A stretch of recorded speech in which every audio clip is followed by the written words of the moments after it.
Hey guys, welcome back to the channel. On this program, we have Seb, who developed KAS maps, and we have Eyal, who's an ex-DAG Labs member. Hey guys, could you give a bit of background from each of you? Could we start with you, Eyal, please? Yeah, sure. So my name is Eyal Blanca. Yeah, my involvement with Kaspa was early. I was joined DAG Labs when it was 10 people. My background before that is I'm a product manager. I work in various startups.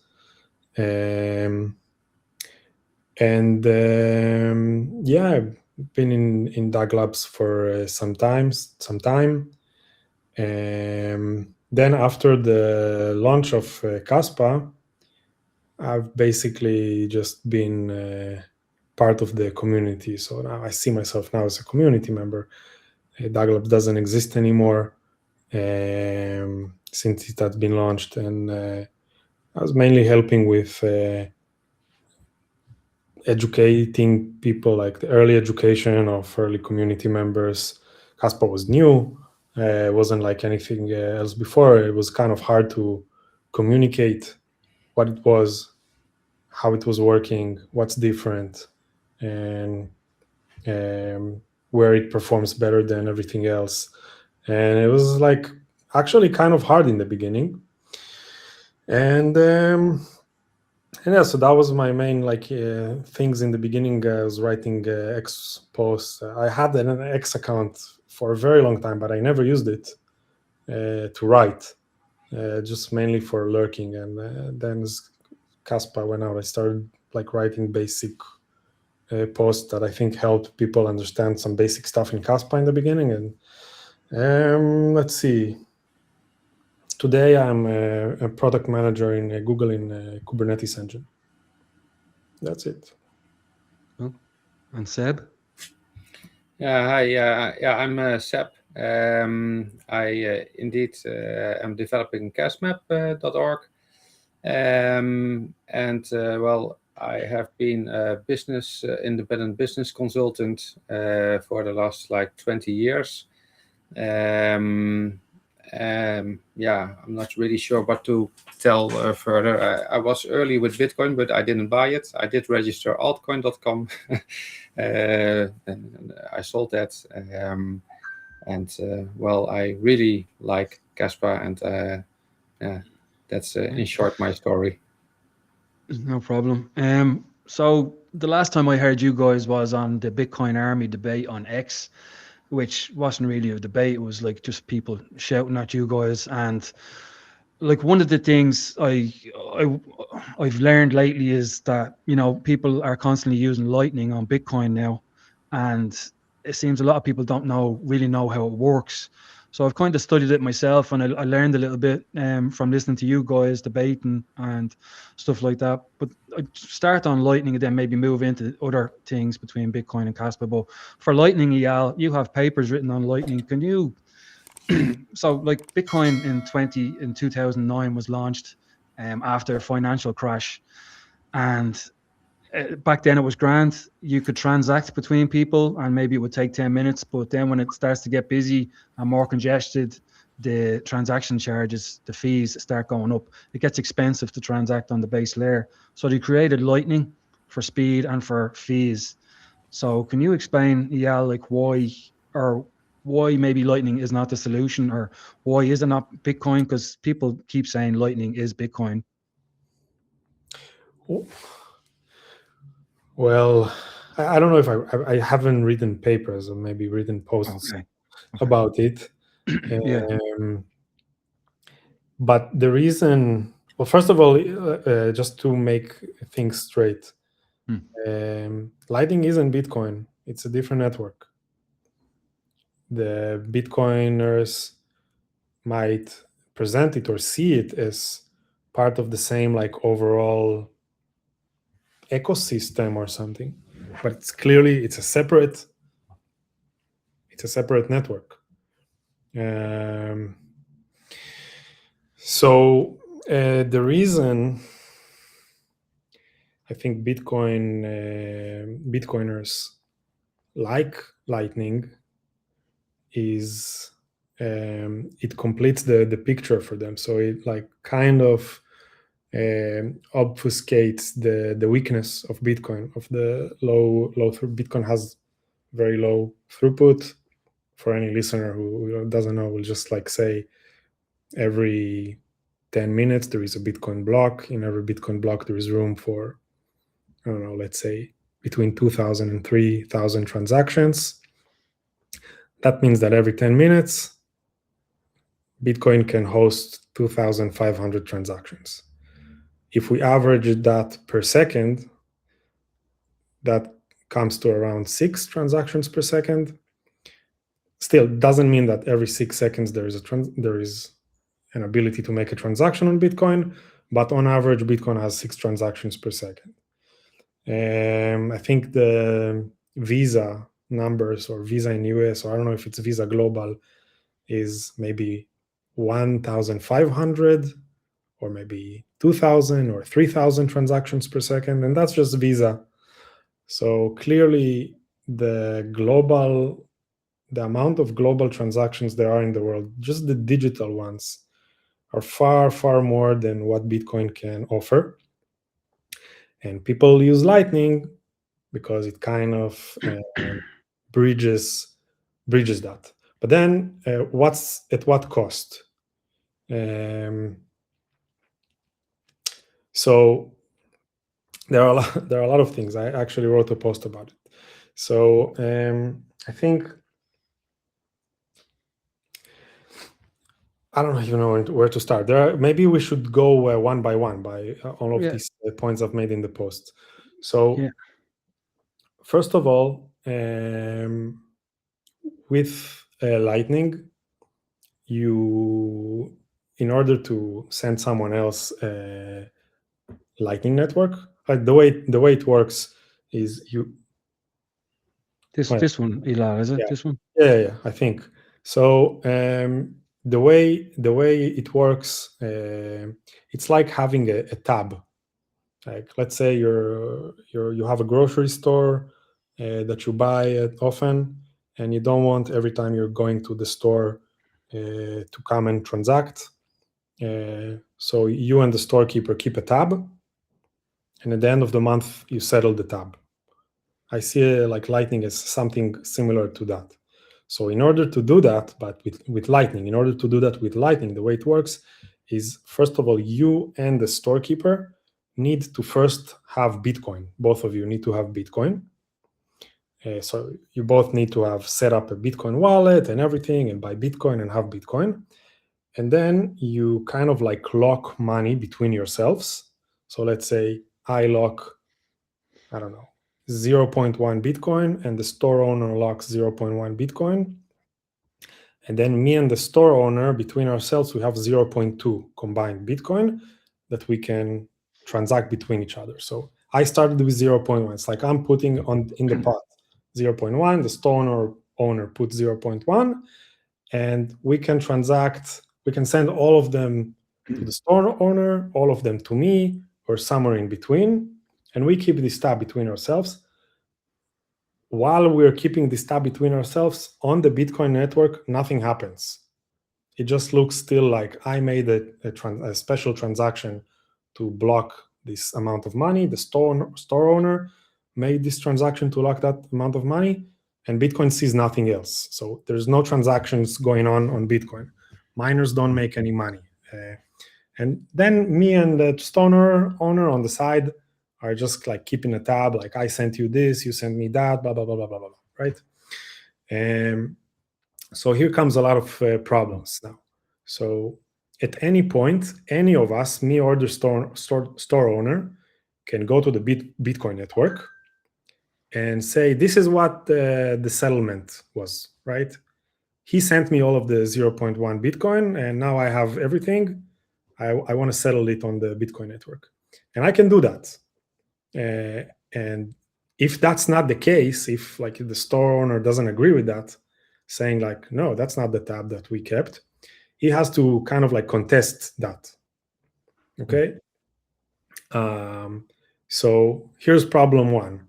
If he's not around while I'm trying to settle the account, the tab, if he's not around to contest that, I can just steal his money.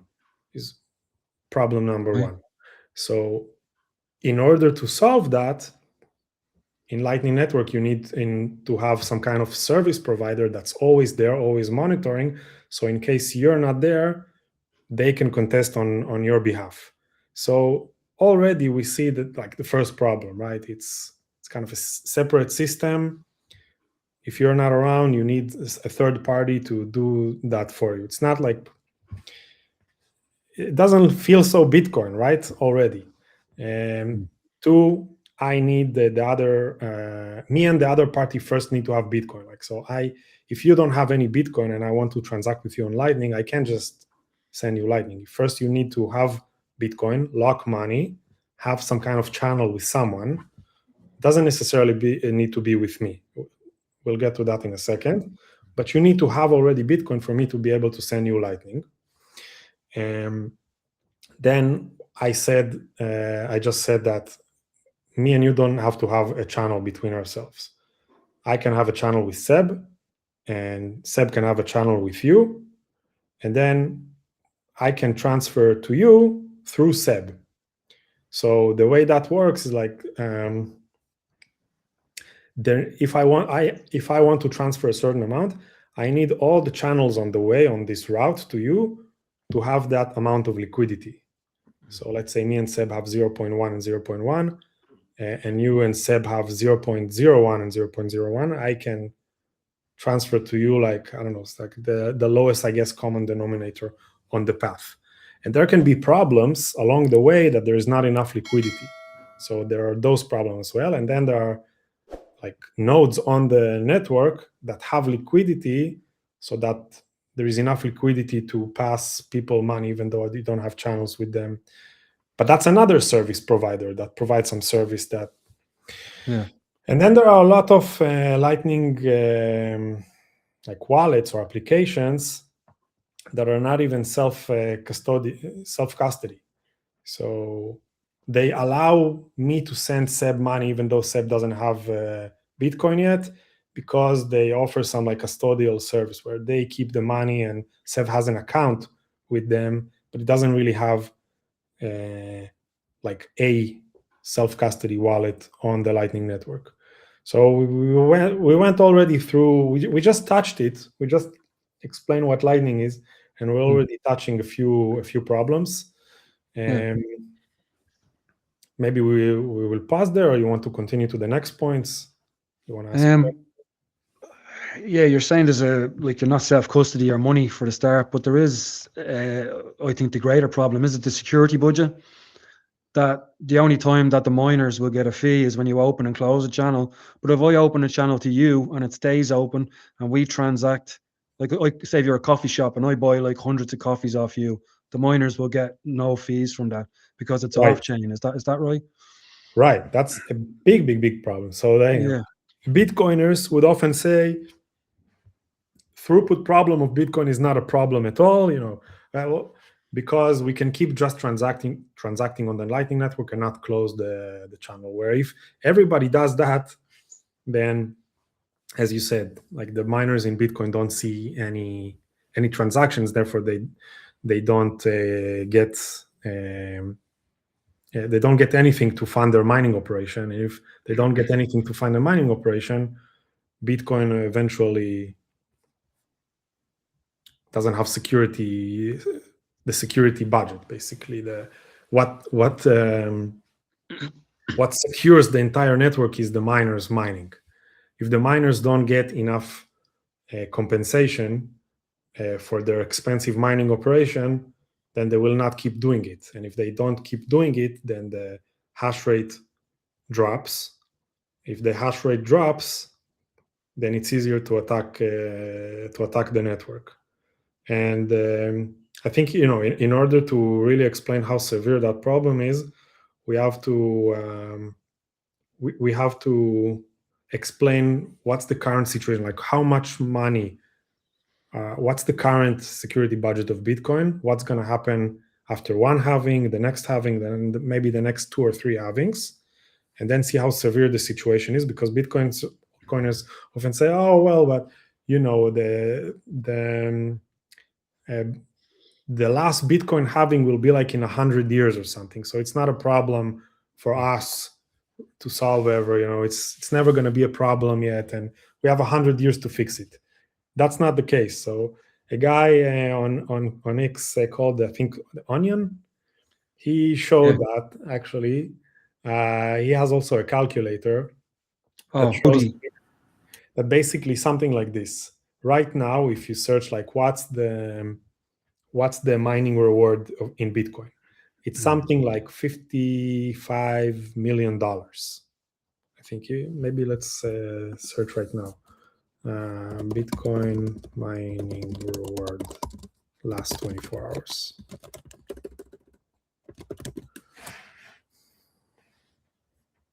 $44 million. So whatever. Last time I checked, it was, let's say, $50 million. And now most of it today comes from the block subsidy. This newly minted Bitcoin that when you find a block, most of it, let's say like 90% of it, come from that, and only 10% comes from the transactions. So let's say about like $45 million comes from the block subsidies and $5 million comes from the transactions. In 3 years, in the next halving, there's only going to be half of these block subsidies. So instead of $45 million, like $22.5 million. And in the next one, it's going to be $10 million, and then in the next one is going to be $5 million, right? So in about 10 years, it's reversed. So only $5 million are coming from the block subsidies, and $45 million is coming from transactions. So now we have to calculate $45 million that has to come from transaction fees, divided by the number of transactions that can be in a day, which is, there's 144 blocks per day times 2,500. So 360,000 transactions per day, right? So $45 million divided by 360,000, that's $125 per transaction. Like every transaction on average has to pay miners $125 just to keep the miners in business. So because of the limited transactions on Bitcoin, the money just has to divide between less of the users using the network, right? So it's a direct function. How expensive it is going to be to use the network is going to depend on this limited throughput of Bitcoin, and it's not even a function of, like, Bitcoiners would say something like, yeah, but the Bitcoin is going to be worth like $1 million by then. Okay, if the Bitcoin is going to be worth $1 million, it's also going to be we're going to need also a much bigger budget to secure the network. Like, you can think about it as like the larger the safe, the more money and gold and whatever there is in the safe, the more you have to invest in securing it. So the $50 million that goes into securing right now is a function of the Bitcoin price right now. Bitcoin price goes up, also the budget has to go up. So everything goes up in proportion. So it doesn't cancel things out. So the more Bitcoin is worth, the more the more the security budget will have to be. And this flip that's going to happen in the next 2 or 3 halvings is just as a result of the halvings, right? So today, the budget to secure the network is coming from the block subsidies still. In 10 years or less, it's gonna have to be coming from the people using the network. And then So that was the the background. Sorry, it was such a long Oh, it's explanation. good. But that's the background. Okay, so $125 transaction dollars per transaction. That has to be, there has to be every day 360,000 people paying $125 per transaction every day. Is there going to be enough people using the Bitcoin network? Like, there, it's mind-boggling. You have to like pause and really think about it. In 10 years, in order for Bitcoin to survive, every day there has to be 360,000 people making a transaction, and each one of them paying $125. Those are not ordinary people. Those are like maybe bigger organizations settling between themselves. But maybe it's possible, but it seems like unlikely, like that. If you take like all the banks in the world, that, let's assume all the banks in the world use Bitcoin and they each settle like once a day, and maybe big businesses, are there 360,000 such entities in the world that will make a transaction every day to pay 125? And it's only going to get worse. Like, take another halving, like that's in today's money. That's if Bitcoin is still worth $90,000. If Bitcoin is worth more, then that could be like, $1,000 per transaction, or $10,000 per transaction. So the amount of businesses that are going to settle amounts large enough to be able to pay that transaction fee is shrinking and shrinking. The more Bitcoin price goes up, nothing else changes. So okay. And to add to it, it has to be about that amount of transactions as well. But because if there is more demand for transactions, people will have to compete in the price. So so there can't be more transactions. So that's if there are 360,000 transactions per day. Each one has to pay $125,000. If there are less, they'll have to pay more per transaction. Yeah, but if there are more as well, because you don't want to have your own transactions stuck. I mean, if there are 400,000 transactions offered per day, you will be bidding extra to get your transaction through. So I'm actually going to push back on that. So I'm saying, if there are enough people competing, sure, I mean, then they will fight, and the price will go up a little bit as they're fighting on the room. I'm saying there isn't going to be enough people to even pay 125. I'm saying the Bitcoin network is going to get starved on users who are willing to settle for that amount of fees. Surely, when there are going to be other projects, other networks, layer ones, that offer the exact same service for much lower fees, like Kaspa. So, if you're able to have, instead of 360,000 transactions per day, 36 million transactions per day, then the fee per transaction drops. So Bitcoin is kind of like in a pickle here, because they have very limited throughput. The network is going to be suitable only for entities who are willing to pay extra large amount of transaction fees.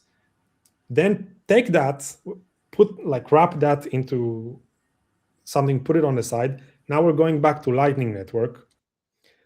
Lightning Network, the way it works is that we're saying, no, we're going to do less and less and less transactions on Bitcoin. We're going to do the transactions on a different layer, Lightning Network. And once a day, once a week, we're going to report to Bitcoin the transaction. Why? Because, we realize, why did we create Lightning Network?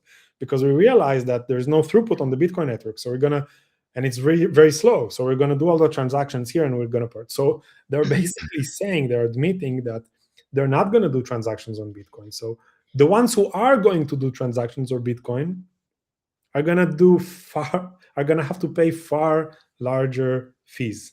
So, maybe it works. Like, if you're maybe a Lightning network operator, and you have like millions and millions of users using Lightning, right? And every day you need to between you and the other, I don't know, few Lightning network operators, between yourselves, you have to settle on the Bitcoin network, right? But let's say there are, I don't know, let's say there are 10,000 10,000 entities that are going to settle daily on the Bitcoin network in 10 years, right? And Bitcoin price stays exactly the same as today. Each one of them, for each transaction, will have to pay a fee of $4,500. So I'm like Lightning operator A, I'm settling with Lightning operator B, I have to pay for maybe it works out, I don't know, but the whole system is not really efficient. And that's if there is every day 10,000 operators operating on the Lightning network in today's Bitcoin worth. So I'm making a transaction, I have to pay 4,500 just the fee on a right end. But if Bitcoin is worth $1 million, then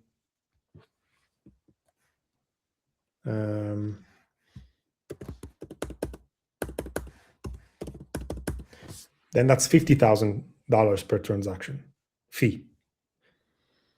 So that's this Jared, that's this point you raised.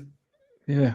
We're So why transacting on the Lightning network that generates zero fees, zero transactions and zero fees on the Bitcoin network, which means the fewer people who remain transacting on the Bitcoin network will just have to share the burden of securing the network between less people and have to pay higher transaction. Yeah, but I think the fee can be lower because then you just pay less Satoshi per transaction. But then I think that's with where the calculator of OD crypto OD shines as well. It shows then the trade-off because the total network value comparison to the security budget then gets out of place. It becomes if you are paying lower fees, it becomes easier to attack the whole system, or at least the system that you are the value of the system that you are attacking becomes so huge that it becomes more feasible to do the attack. Yeah. But nobody is talking about this. I don't see anybody in the Bitcoin community talking about this issue. It only seems to be people in Kaspa. I even heard. I think Sorry, go on. I think it mainly are the Bitcoiners who do think and talk about this, who see the issue, who are open-minded enough then to look around, and they discover Kaspa, and they see Kaspa as a valid alternative to Bitcoin, and then also become Caspians. And the Bitcoiners who don't want to talk about this issue, the serious issue, they dig in and stay in their own information bubble, just to put it like that. I even heard Christian talk about this problem in Berlin on stage, but he said some people from the Bitcoin community were talking about extending the 21 million hard cap. So that would kind of defeat the whole purpose, wouldn't it? Yeah. You still have the same problem. No, to me, and I think to most people, it would just undermine the basic premise of the hard cap that's on Bitcoin. It just would nullify the whole idea of Bitcoin being immutable in the amount of circulating supply. Because if you are adding new Bitcoin to it, then what's the point of it, really? Okay. And one more thing. So, like, it doesn't matter what layer 2 you use on Bitcoin, you still have the problem is on the base layer, isn't it? The throughput, like, it's a bottleneck. Like, so if they want to fix this problem, they have to fix it on the base layer, would it be? Yeah. Again, what's the question? Like, it doesn't matter what layer 2, like any kind of lightning situation, they need to fix the base layer, do they? Yeah. It doesn't really matter as long as it's a layer on top of. It's not saying a layer on top of Bitcoin is kind of misleading. It sounds like it's the same system, and it's like built-in layers, and there is a layer on top. It's a separate network that uses Bitcoin, that looks at transactions on Bitcoin to operate. It's like two different layers. That's it. And the explanation is what we said in the beginning. In order to start working on this layer, there needs to be like a special transaction here between two people, locking the money. Basically, a time-based lock, I think, right? I think that's how it is. So you know what? I don't want to mislead. There is a video in the post by Aviv Zohar, and the first 30 minutes of his lecture is just explaining how Lightning Network works, and the second part explains all the different problems. Some of them maybe they are being addressed, but these are like fundamental problems with the Lightning Network from the inherent like design. Hey, there is another major problem with Lightning, because in order to start using Lightning as a self-custody user, in order to start using Lightning, you have to make a transaction on Bitcoin network.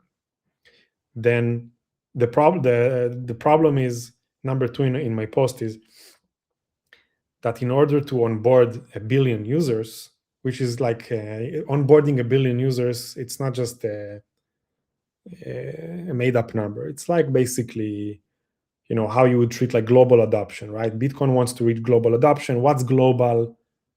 Let's onboard 1 billion users, like a tenth of the Earth's population. Then we know how do you know like that some service is widely used? Like Facebook, when it reached like 1 billion users, it's now it's like a global service.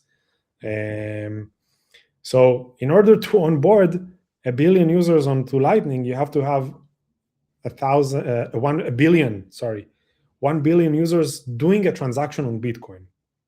Now, just to calculate how long that would take with the limited throughput of Bitcoin, we said 360,000 transactions a day. Just divide the two numbers, you get to something like, and that is if all the transactions on Bitcoin go solely into opening channels to onboard into the Lightning Network. It still takes like more than 10 years, I think. So it basically goes to prove that it's impossible to onboard the world population to Lightning. Now, what do the Lightning proponents say? They say, no, we don't need for everyone to do this transaction. But what they're actually saying is, hey, people don't need to be custodial, to be self-custody. They can use like a service, which beats the whole purpose of what Bitcoin came to do in the first place. So they're basically saying, no, you don't need, to buy a coffee or to do like daily transactions. You don't need to have self-custody, and you don't need all that. You'll just use some service. So they're basically saying you'll need a bank. You'll need some kind of service provider to be between you and the Lightning Network, not even Bitcoin, right? And and then, they'll be able to freeze your money if they get an order from the government or from the police, or you're not in charge of your own money. You're using a service. So that's another issue. Okay. So along comes Kaspa. Seb, I'm going to put you on the spot here. How does Kaspa fix Bitcoin's problems? Well, Kaspa does not fix Bitcoin's problems. Bitcoin had the opportunity to make use of the research that has been done, but I think the culture is very narrow-minded or very protective of what is there, and they really don't want to have any changes. But Kaspa is an alternative in a way that you can have mass adoption and mass self-custody and really have peer-to-peer real-time transactions even, because that's also one of the things, because everybody now is saying Bitcoin, immaculate conception, stuff like that. But in the early days, it wasn't like that. It was, and also from the beginning, everybody could see that it was not practical. The online payments were just up and coming, but who wanted to wait half an hour or an hour to get your payment confirmation done? So that has always been an issue for being a peer-to-peer payment system. And so with Kaspa, with its current speed already, it is like doing a Visa payment, really, that you are used to. So this is what everybody is used to. It can even go faster. But yeah, this is a normal, almost instant, everyday payment speed. So I think that is the biggest divider, or how do you say it, that really sets Kaspa apart. Kaspa, Yeah, from everything else. It's just for the average user, it's just a normal instant payment, and you can and of course it can scale. And it can scale even more if needed. And not saying that it's all easy and just turning on a switch or something like that. But it's both in the architecture and in the culture of Kaspa to make that progress or evolve the network if it is needed.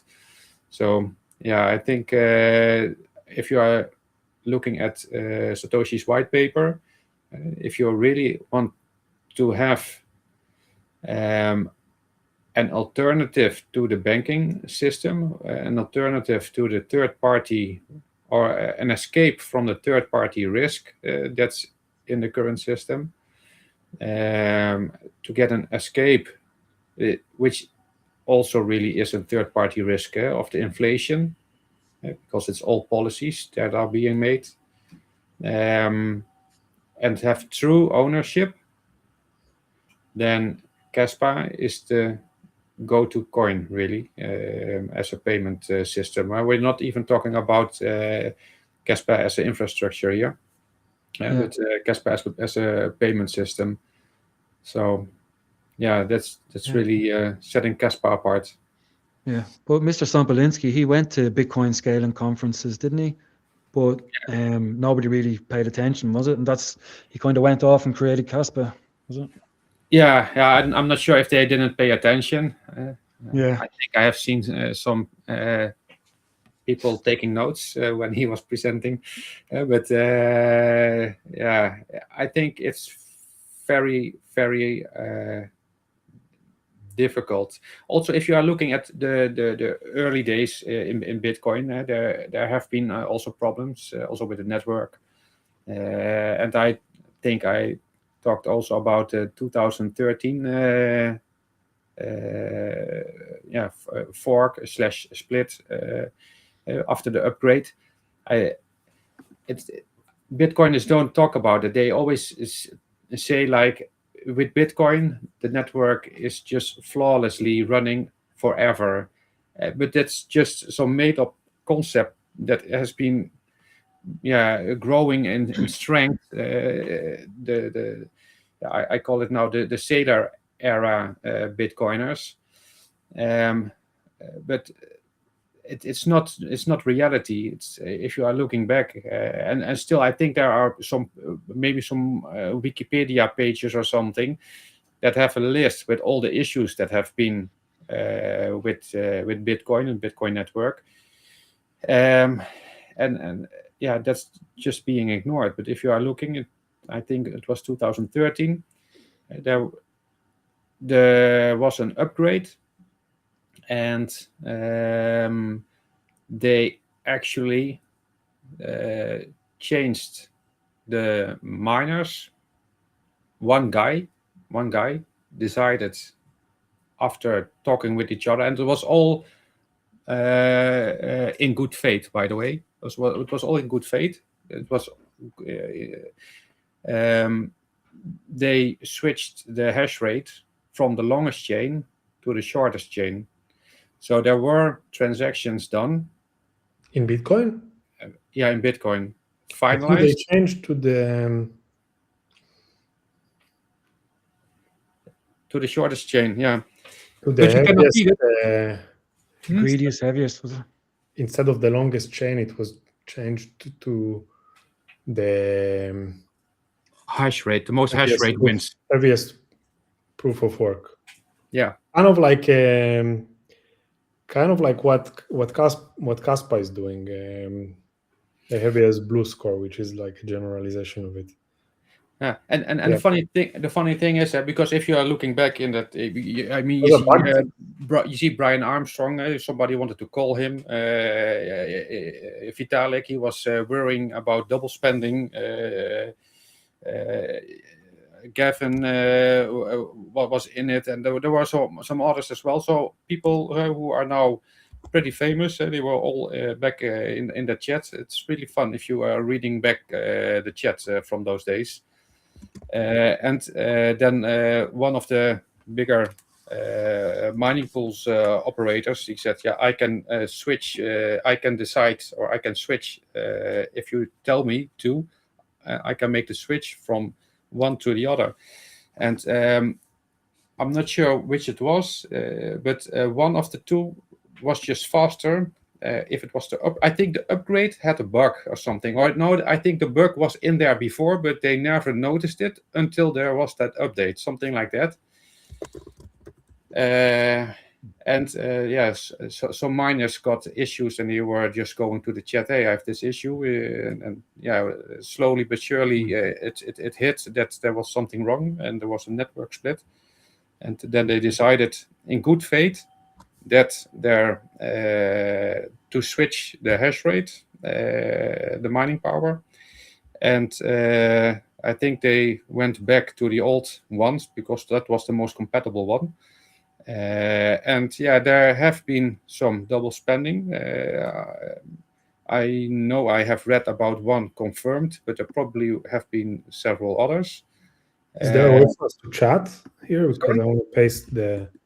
I found the. Let me see.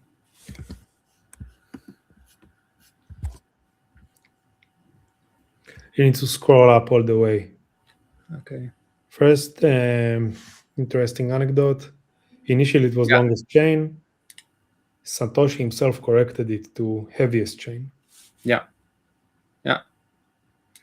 And I think that I will look it up when one of you guys is talking. Then I will find. And I think that was also one of the things that Kevin was saying, that it has to be the heaviest and not the longest chain. But the fun thing is, and in Kaspa, we have more of a mindset that we acknowledge also the human input into the system. But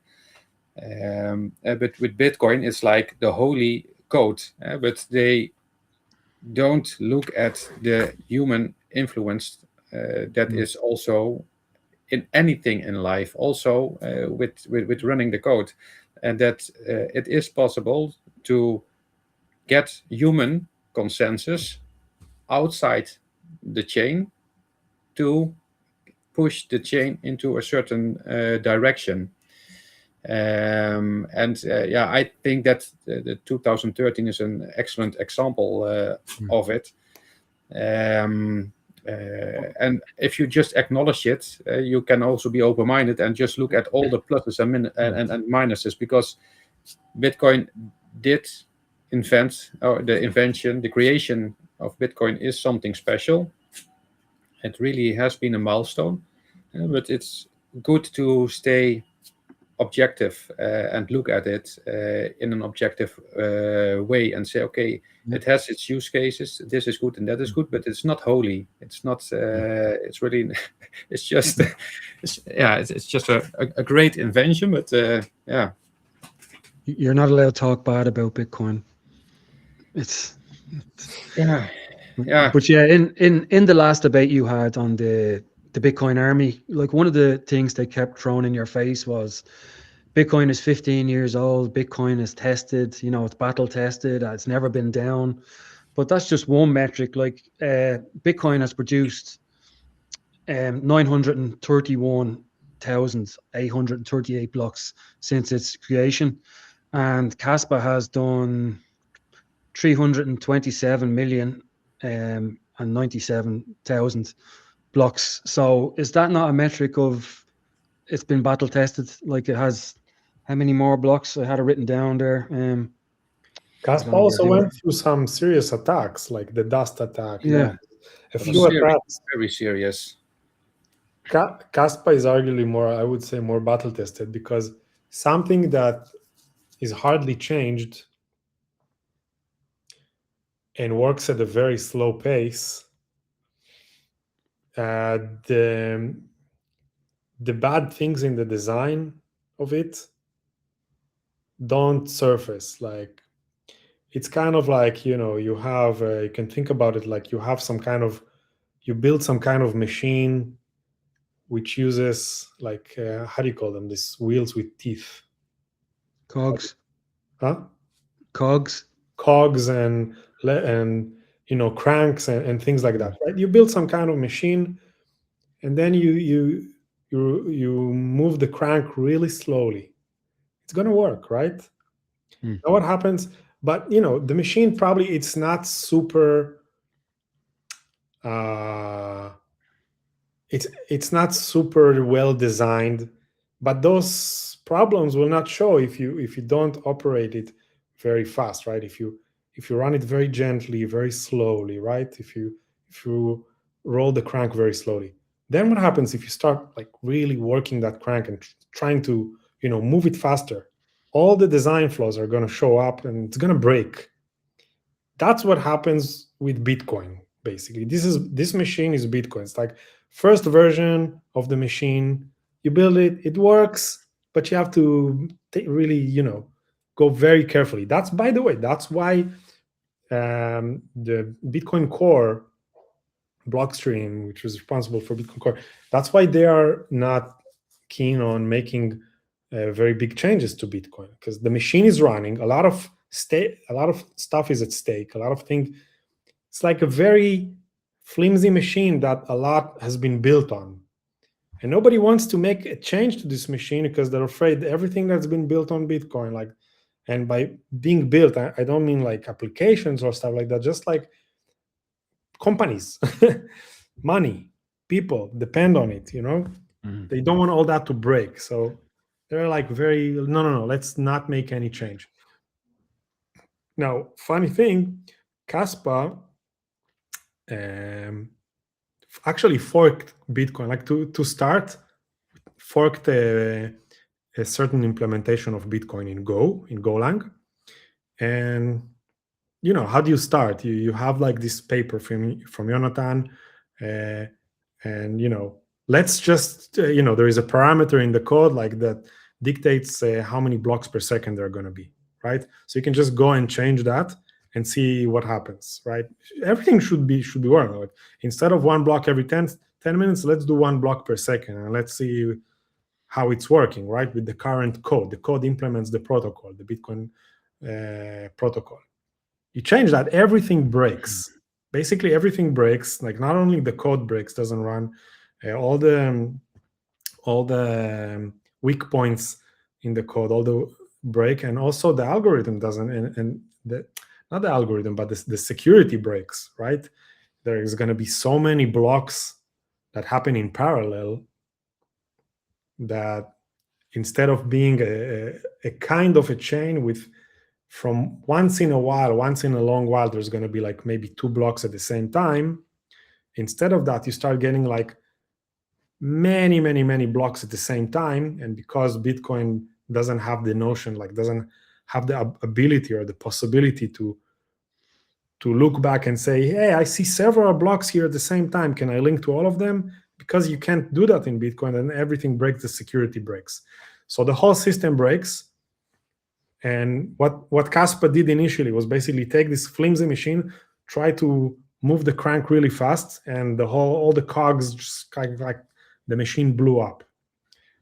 Then it had to be designed. So I would say Kaspa is actually more battle tested, because we changed this line, and we changed that line of code, and we change here, and we change that. And every time you change, you have to like re-architect the machine. You know what? It actually reminds me of, this guy who has like a channel on YouTube where he builds like something out of Lego that needs to like pass a certain wall. And every time he makes the wall like taller, and then the machine doesn't work anymore. So now he makes a little change to the machine, and then it doesn't work. And he keeps on making changes to the Lego machine that he builds to overcome the. You know this channel? Have you seen this? No. So first, I'll find it in a second. I'll show you. Basically, this is kind of like what happened with Kaspa. You need to make it work in like this new kind of system, new conditions, and you keep making changes. I would say that's more battle tested in orders and orders of magnitude than Bitcoin. Just the fact that it's able to operate at 10 blocks per second is insane. That also the fact that it was able to transition from 1 block per second to 10 blocks per second, that absolutely blew my mind when I saw that. I was actually very afraid that it will break. I was watching the screen like everybody else, and seeing that from 1 block per second on the block on the graph, going from that to 10, my mind was blown. Because they usually stop, do they, to do hard forks? They usually stop everything, do they? Then do it and then start up again. Yeah, I mean, okay, look, I'll give an example. I'm working at Google, okay, where I'm working in Google Cloud on Kubernetes engine. It's like also a kind of decentralized system, has a lot of many separate components working with each other in kind of like in a decentralized way to orchestrate resources of a big production system. It is very difficult to push out a new version that has breaking changes. It is super difficult. Sometimes things don't work. You have to do a lot of testing, first of all. Sometimes things still don't work. Like there are things in production happen that you didn't anticipate or you didn't test well in the testing environment. And sometimes you need to roll things back.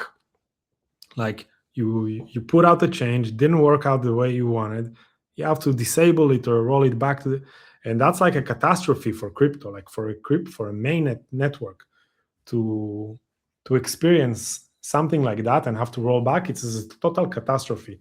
The way this change was rolled out is an absolute amazing technical achievement, like an amazing engineering achievement, because it was basically rolled out in a way like that. They rolled out a new version that still operates like the old version. So there is a software out, like let's say version 0.9 out. Everybody's using that. Now they're rolling out version 1 until a certain date, like time or block, right? It needs to operate exactly like the old system, while everybody's like upgrading. Like, it's not everybody's upgrading at the same time. People start downloading the new version, they run it. It needs to be able to work exactly the same as the old version. It's different code inside, but it operates and can communicate with other people's software that has the old version until a certain point in time. And then at a certain point in time, everybody together switches to the new rules inside the same code. It's crazy. Believe me, it's like totally insane and a huge engineering achievement that is super battle tested. Yeah, because Michael Sutton was sitting there watching it on his TV. Did you see that? Yeah, Yeah, and he didn't look nervous, or he just like, yeah, This guy thumbs up. is a very Yeah. special individual, I have to say. Yeah. Yeah. Look, they did test it a lot on testnet, Mm. but I would still say that it's he made it look easy, but it's a huge technical and engineering achievement. It's basically a hands-off upgrade. It's like kind of like you launch the ship, and at some point during its sailing, the ship changes and it has to continue working. I don't know what's a good analogy for that, but Yeah. it should not be taken for granted that it just worked so smoothly. Okay. Um, Very good. Just while I have you here, another thing that from the debate that was an argument was the hard cap, 21 million versus 28.7 billion. Like, what is the difference if they're both hard capped? Somebody had an analogy, they're both pizzas, just one has more slices in it. Seb, can you take that one? Do you know why do people focus on that so much? Of they're kind of the same thing, really, are they? I think it's people who have a hard time understanding mathematics or just calculation. I think Michael Sutton was the guy who said that it's his take is that it's just more accurate if you have more supply, and I think that's I think the best explanation. You can have a more precise payment if you have a larger market cap, but in terms of how much there is around, it really doesn't matter. It's as long as it's a hard cap, it can be 10. Yeah. It can be 10 trillion. It's as long as it's a hard cap, it's the same. And I'd also think somebody said, well, if you think that's the max supply has so much to do with the value, then just create a coin for yourself with only 10 coins. And you will be the richest person on earth. So only that example already shows the lack of comprehension.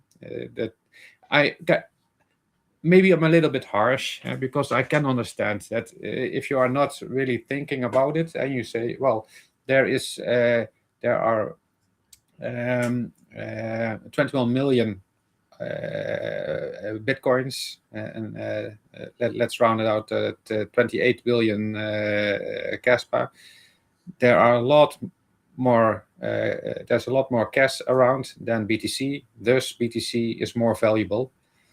How it reflects in the price per unit, but that doesn't mean anything about it being more valuable or not, because you have to look at the total market cap to know what the network is worth, and the amount of coins or part of coins, satoshis or zombis, litras I like. That is it's just a unit of account. It doesn't have any impact on the total value. So that's and so it has nothing to do with scarcity. Scarcity is just not an part of this discussion. You're saying that these people in Bitcoin that say, oh, there is like 1,000 more Kaspa per every Bitcoin, so it's less scarce. Yeah. People, oh my God. Yeah. Don't understand a damn thing. That was like one of the surprising things to find in these debates. These people don't understand. It's just an arbitrary division. It's just never mind. I hope you're listening. I think it's something intuitive or something for people. But if you think a little bit about it, or if you just talk about it, because I can understand somewhere. At first I also were astonished that somebody would say something like that, because to me it's just like you really don't understand it. But I think there are many people in crypto who like the concept of crypto, but the concept of scarcity, especially if you are looking at how people are talking about it, I think it might be good to talk a little bit more about it, because I can understand that you say something that is around for if there is 1 million, it is more it has more scarcity than if there is 1 billion, because if there's 1 billion, there's a lot more around. But that's not how this works. It's just you have like the example of the pizza. You have always one pizza, and it is just that you have to look at the total amount. And that's one pizza, and it's just in how many parts are you dividing it. And because the same, because one of those one of those Bitcoin is, I remember I replied, I think it was to her. She was also saying, yeah, there are so many, there's so many KAS around, that's not scarce. Then I replied with, yeah, but if you are looking at the amount of Satoshis, that are even more. So a Satoshi is worth nothing if you are using your logic. So I never got a response to that. But yeah.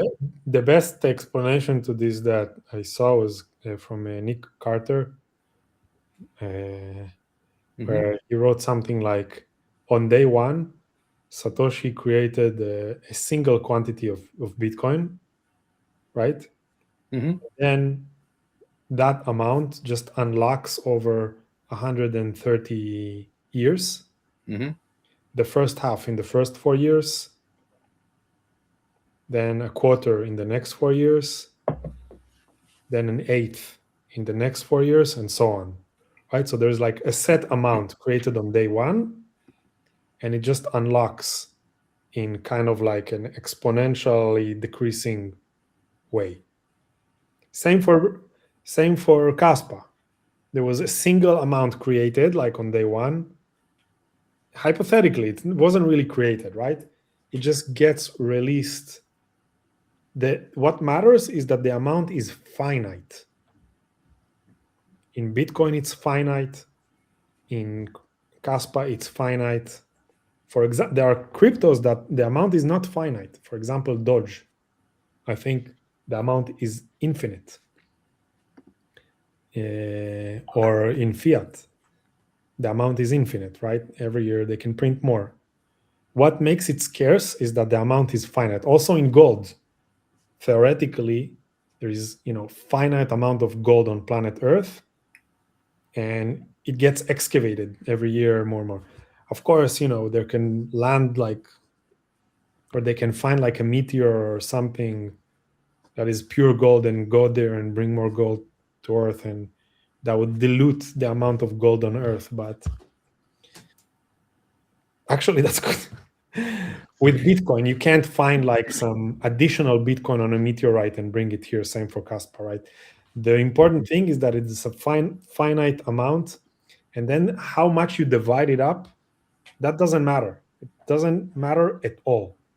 You can theoretically keep on dividing it. So there are 21 million Bitcoins and 8 times more Satoshis, but tomorrow, they can decide to divide each Satoshi to 100 millisatoshis, right? To 100 Satoshi cents. Does that mean that now Bitcoin is less scarce? No, it's like $1. You can divide $1 to 100 cents. If tomorrow they want, they can decide that each cent is going to be divided to 100 cent of a cent. And maybe you can buy stuff with that. It doesn't mean that it's less scarce. It's less scarce when you print another dollar. Yeah, so that is with if you decide to expand the Bitcoin supply to secure the security budget. That was one of the things some of the Bitcoiners were saying. But then it will that would be increasing the supply. That would be inflation.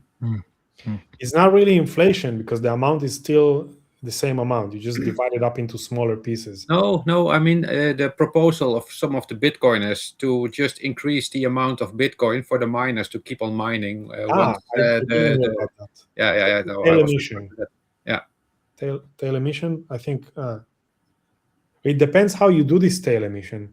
Do you add more Bitcoin over the $21 million Bitcoins that there are, or do you go and split the Satoshi to micro Satoshis and keep on having?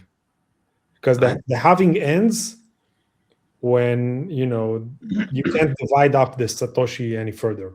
Yeah, no, but I think the security budget will play out. That issue will be playing out a lot sooner than the splitting of Satoshis would be of any use. Yeah, so, right. It happens, as we explained earlier, it happens in the next 2 or 3 halvings, which is like less than 10 years, I guess. Okay. One last question before you go, guys. The people are probably going to say we're avoiding, like Kaspa is facing the same problem with security budget now. We're going to face it a lot sooner because of the rapid emission schedule. But like the thing is that Kaspa can handle a lot more. Do you think we'll get adoption in time before we ever have an issue? Like right now we have K-Social, we have all these developments going on, but they're not bringing huge amounts of fees to the miners. But you have the KII want to use it. They're probably going to bring a lot more. But like, do you think we'll get adoption when people find out about Kaspa? It's still relatively unknown. I think you still hear people say, "I never heard of Kaspa." Yeah. Do you want? Yeah, I can. I look. I think this is an issue. I think we have to be objective also towards Kaspa and say, the security budget also for Kaspa is an issue. And then the next thing is what to do about it. And I think with everything that's in development at this moment, of course, nothing is set in stone, but everything that is being built and developed, it is looking really, really good. And for instance, there are so many aspects to this, but I must say it is also one of the reasons that I started with CashMap, to be honest, because we do need the more adoption. Okay, there are 2 sides of Kaspa. Kaspa as a payment system, and Kaspa as an infrastructure. And I think both need their own efforts to be. Both sides have to be developed. On the Kaspa as a payment side, it's the adoption by part investors, retail investors like we are sitting here, but who are also committed in actually using the Kaspa. And on the other side, you have the merchants who will need to be accepting Kaspa so we can spend it. And if you are looking back to the earlier Bitcoin days, then let me take Roger Ver as one of the most prominent evangelists. I'm butchering that that word, but he was called the Bitcoin Jesus because he was just always going out there and preaching the word of Bitcoin to everybody who wanted to hear. Many didn't want to hear, but he just didn't give a damn, and he was talking to people, like 200 people, and if one person liked the idea, he was happy. I'm just making a big picture here, and I think that's something that we are as Kaspa community can do a lot better. And that's also I was doing I was working on X, and also with organizing the X space with the Bitcoin army. But then also I did an because the Bitcoiners were asking the same questions over and over again. And then I made a chatbot with some answers. But I thought, no, we need to scale. First, I thought we need to scale. We cannot just do one-on-one all the time. Right? We need to get that adoption. And of course, if there are influencers that are growing, that helps. But we need to grow more. And well, with CasMap, I hope we can get grassroots groups worldwide, and then maybe we can hold some quarterly or something, a Kaspa get out the vote, or get out to promote day, and something like that, so that we can really scale that. But also for the merchants to onboard them, so they can be found, and that's also an incentive for them to accept Kaspa. Also making sure the onboarding into the Kaspa ecosystem is better. And you see that there are left and right initiatives, but I think we can do better to get that adoption of Kaspa as a payment system off the ground. And we really need to step up. This is a decentralized project, and it will only grow if the community itself put in the effort. That's also why I sometimes say that don't ask what Kaspa, or don't ask what KAS can do for you as an investment. It often is being seen, but ask what you can do for Kaspa, for the ecosystem as a whole. And so that's one side. The other side is Kaspa as an infrastructure, and you already mentioned KII. I think KII is one of the most underrated initiatives in the whole of the Kaspa ecosystem. Next to that, there's also IGRA Labs currently. Of course, there's also Kasplex, but what is in development at this moment is also IGRA Labs, which is actively onboarding people, also builders from other ecosystems, or people with experience, at least, to get them also to the Kaspa ecosystem. And all these projects will also try to onboard new people for their own projects, of course. And I think RTD, real-time decentralization, as a product is also a genius, because if that's going through, it opens up so many new use cases also for trading, and you can be the first to get information and act on it. And I think in the financial world, that really makes that can really make all the differences, and it makes anybody able to front run even the big institutions. So I think that's also very underestimated or underrated at this moment. Of course, it's several years out, but it's very good that there's plans going that way. Yeah, with KII, if you just look at their website, and also of the DII, because they sprung out of the DII, it's a spin-off. These kinds of initiatives, they are worldwide, everywhere. I have been part of a microscopic initiative like that in a branch or in a sector here in the Netherlands as well. And such initiatives, they are often a vehicle for a certain sector to come together and have their initiative that they are part of as a vehicle to lower barriers of entry or barriers of acceptance, or and just to get the whole sector, the whole association, everybody who is part of it, to move forward faster and make things possible that otherwise could not have been possible.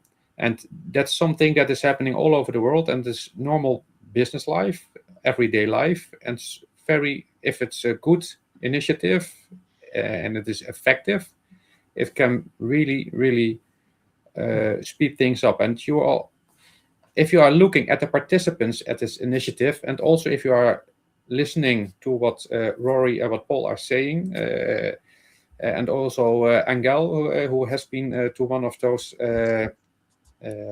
conferences, the participants, there is real demand.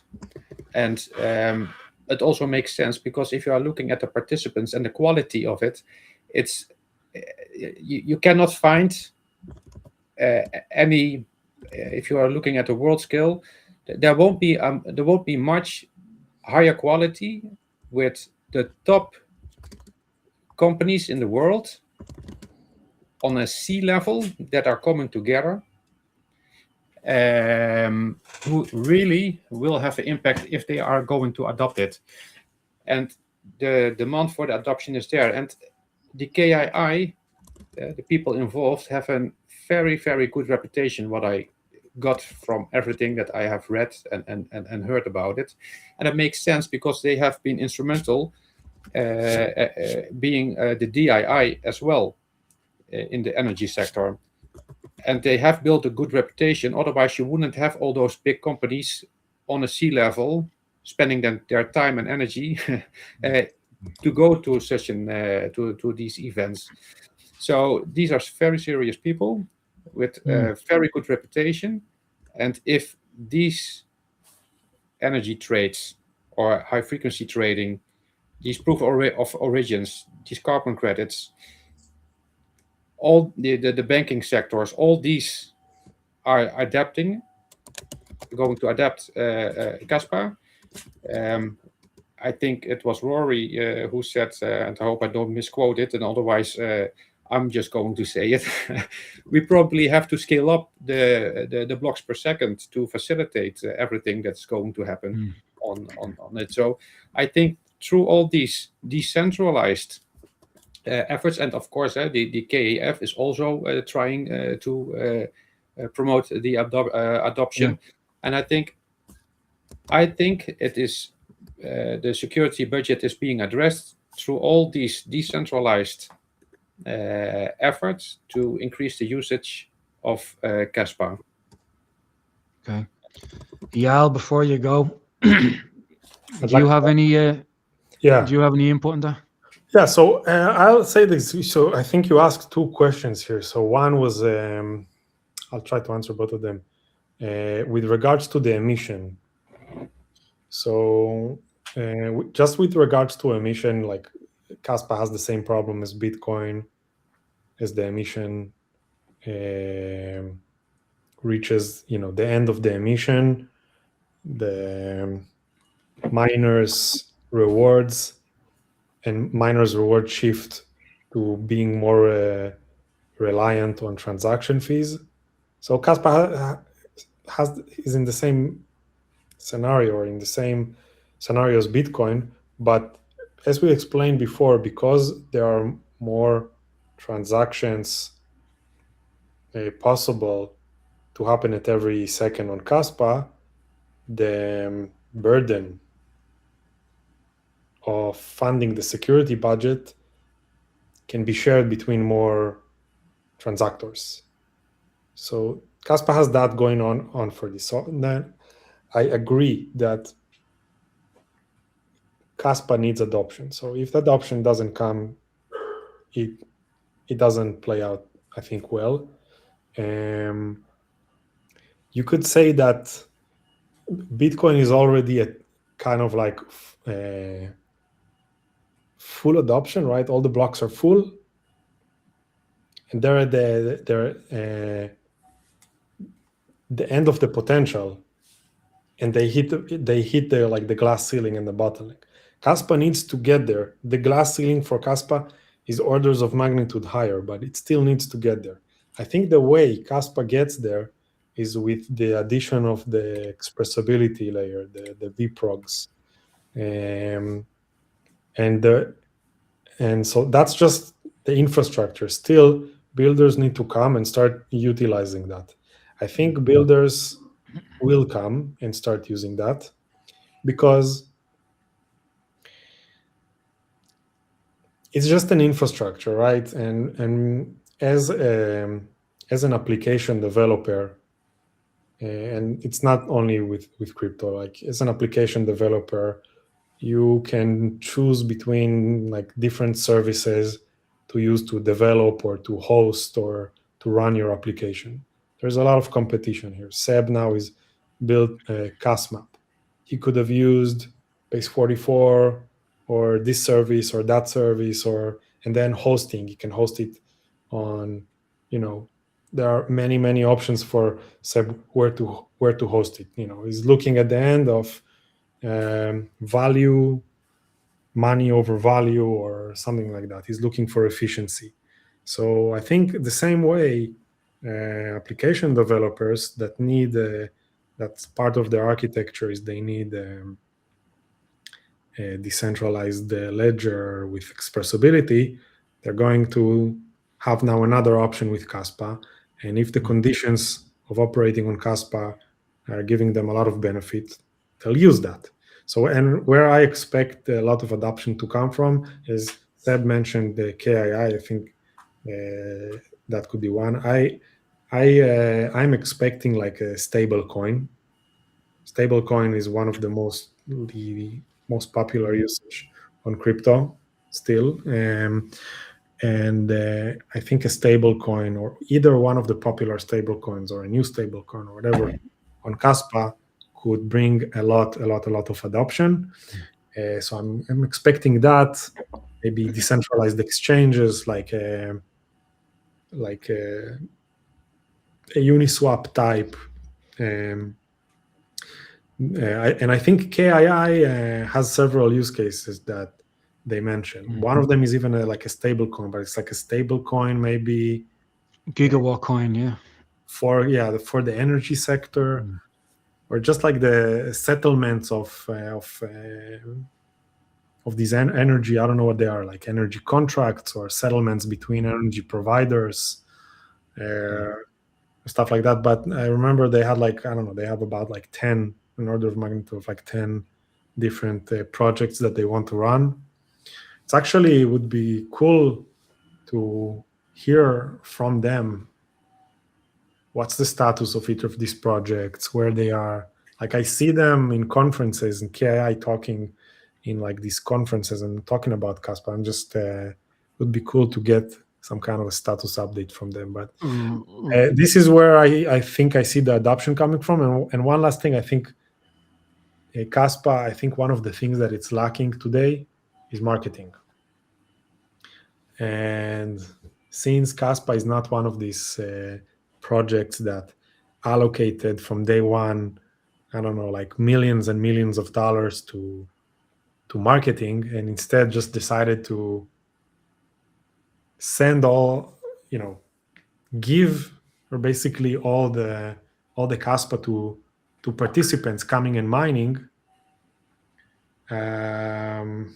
You could think about it like as, one company having a marketing budget and another company just like reducing the price of their product and relying on the people buying it to do word of mouth advertising.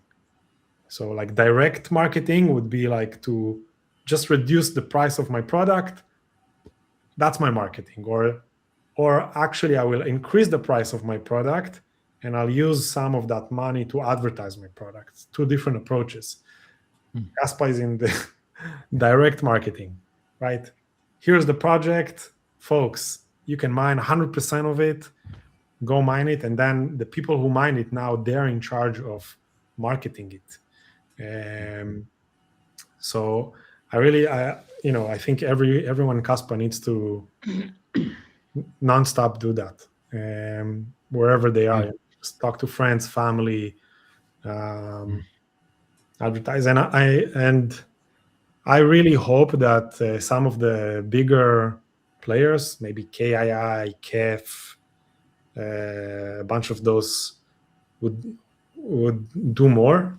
Like there was an era where there were more conferences and more market. It looked like there was more marketing investment, and now I feel maybe I myself took a step back, so I don't see that as much, but I see less, and I really wish there was more. Okay. Have you seen the hackathon? I have not. What is it? It's Kaspathon. They got 160 builders that so far that are going to come on and build on Kaspa, and the best project gets 200,000 Kaspa. So I'm looking forward to that as well. Kaspathon, yeah. Oh, I see. Kaspathon.com. Yeah. Looks very cool and promising. I'll check it out. Yeah. Seb can't enter because he already had his build, so he can't win. Yeah. No, but I'm also trying to, with the Kudos initiative, to get the universities onboarded. So I want to stay in my own lane, and I rather have students join in. Brilliant. Very cool. Guys. Yeah. I really appreciate the two of you coming on, talking to me. Thanks a lot. Yeah. Okay. Enjoy the rest of your day. I'll see you again. Yes. Great Thanks, day. guys. Bye. Thanks. Bye-bye.